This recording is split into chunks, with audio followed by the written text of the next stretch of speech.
the great historical moment that the revolution in Sudan is going through at the moment, especially today with the general strike. I feel like, I don't know, I have the burden of having to say something equally profound, which I probably will fail to do. But I guess I'll try my best to kind of give some background as to what's going on. I guess most of you are familiar with the kind of what's going on generally, so I'll try to give some of my kind of observations of what's going on that I think I find interesting. Perhaps it's, I don't know, maybe one point, the title of the talk, a new Arab Spring. Probably many Sudanese people might kind of disagree with that due to it's the main question of identity in Sudan, whether Sudan is an African nation or an extension of the African origins or kind of part of the Arab world. And thinking about the revolution today, is it a kind of an extension of the Arab Spring, or is it a continuation of the Sudanese revolutionary tradition of the last maybe 50 years, 60 years, two similar uprisings? So but that's a slightly minor point. I'm just kind of maybe worth highlighting that it's probably not explicitly a continuation of the Arab Spring. It has some elements of the Arab Spring, but it has also its own particularities that it derives from the Sudanese tradition and building upon uprisings in 1964 and 1985 of similar kind of magnitude and organizational structure and so on.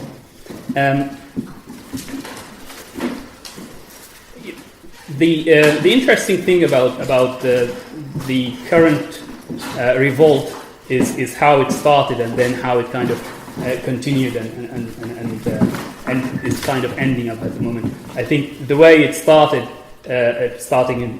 depending on who you ask, started in the town of Akbara, which is a very famous working class town of very long tradition of workers' unions, especially around the rail unions.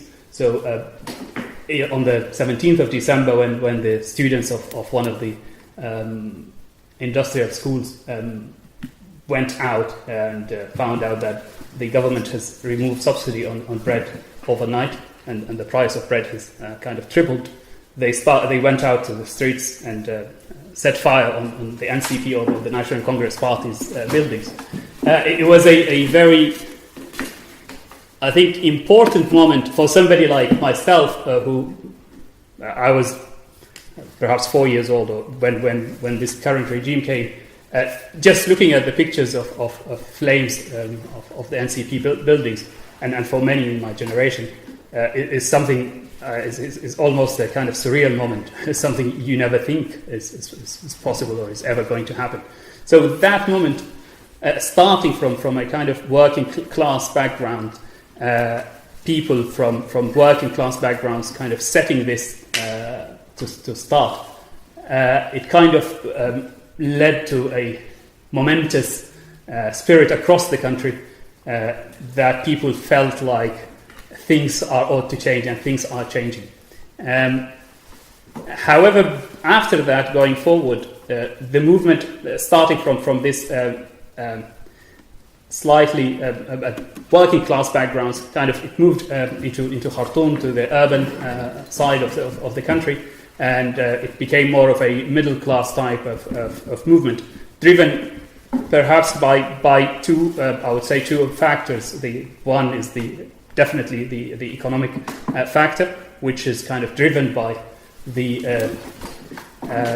current government's political and economic failure to provide any solutions on the economic side and provide employment, and also the receding returns from the oil industry after the secession of the South.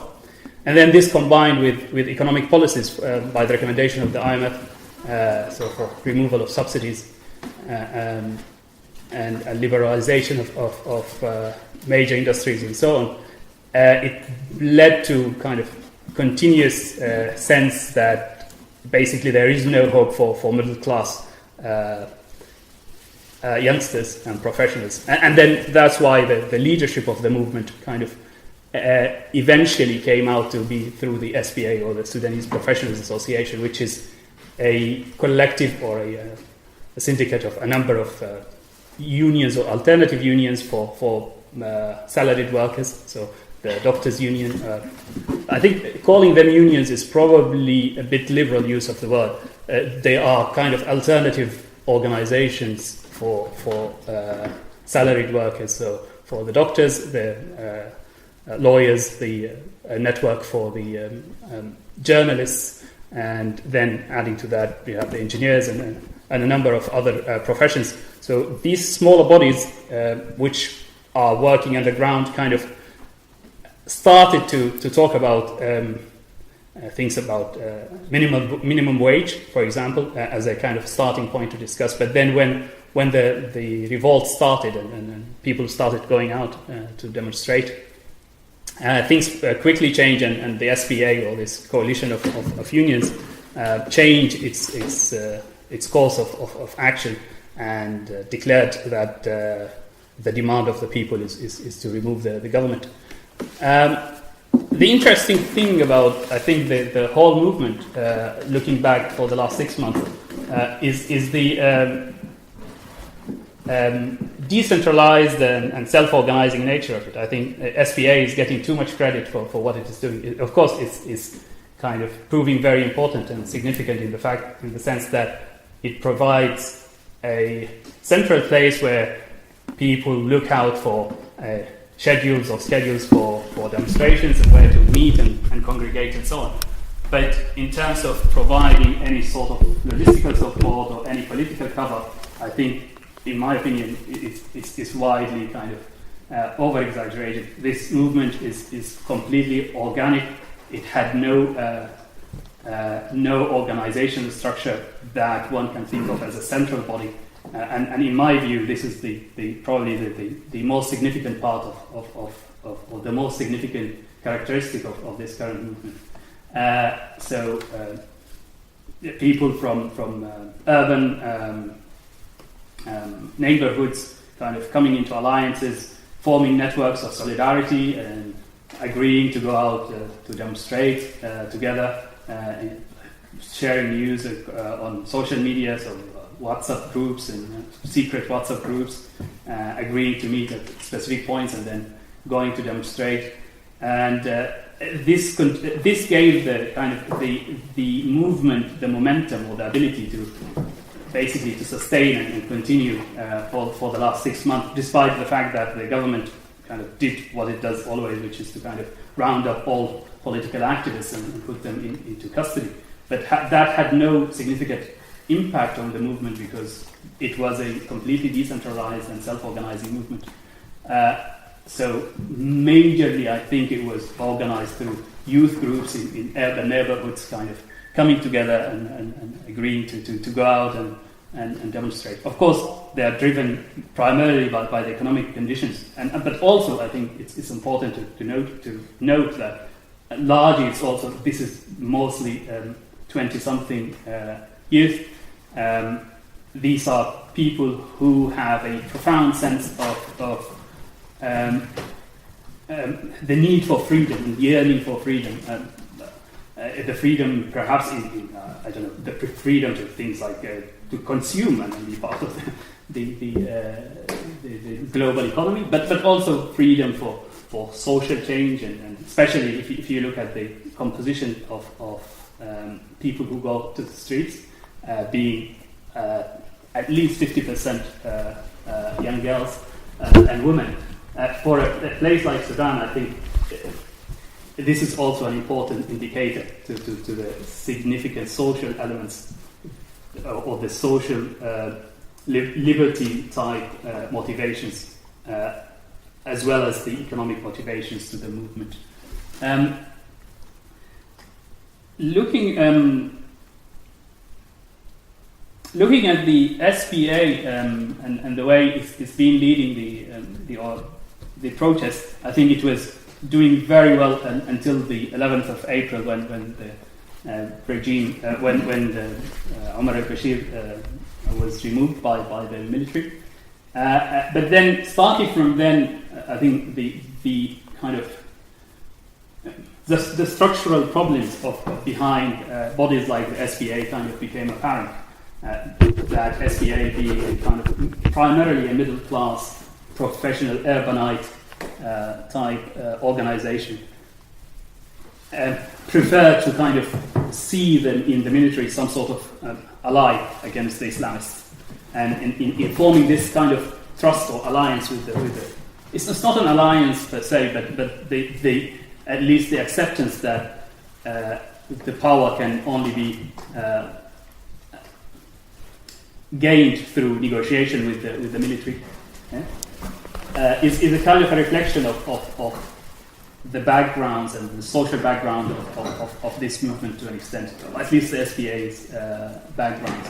So at the moment we are in this situation where the political leadership of the movement is still trying to kind of negotiate some sort of an agreement with the army in the hope that they can use the army to kind of stop the counter-revolutionary forces from within the Islamist ex-regime. But at the same time, the military itself is being backed at the moment by regional forces like Saudi Arabia and the United Arab Emirates as another counter-revolutionary force. So you have the leadership of the political leadership of the movement kind of being in between two places, whether to kind of rely on the military to suppress the Islamists' counter-revolution, but at the same time being open and to the revolution being hijacked by the Gulf actors, or relying more on the popular movement while risking the Islamists' kind of return as a strong counter-revolutionary movement. So it's a very delicate position that the leadership finds itself in. However, looking at what happened today, I guess today is a very I feel a lot hopeful today than I was perhaps 2-3 days ago, having seen the immense success of the general strike that's being declared across the country, especially in Khartoum. It feels like people have this sense of power. For somebody or for people who, for the last 30 years, felt they had no say whatsoever in how the country is governed, how things are run in the country. I think the moment after 11th of April, people now feel there is a sense that things cannot go back to how they were, and that people have a sense of personal empowerment, and that they can say what they think. Based on this sense that people have, I would say that even despite the fact that the political leadership might not have the best interest of the revolution at heart, however, the personal empowerment of individuals, especially within these urban neighborhood alliances and the fledgling trade unions movement, I can see that there is a lot of reasons for hope. The other element is the fact that we know in many of the Arab Spring revolutions, the counter-revolutionary movements were mainly through the army and the Islamists. In our case, the Islamists are mostly outside the equation now. So this makes it, I think, a lot, to an extent, it makes for reasons for hope that a sort of progressive movement and a progressive change of regime can take place without risking this being hijacked by the traditional, at least the traditional Islamists elements within the revolution or the opposition. I think I've tried. I don't know if I think this kind of covers what the main points I wanted to talk about. But yeah, maybe we can elaborate a little bit in discussion. Thanks. Thank you.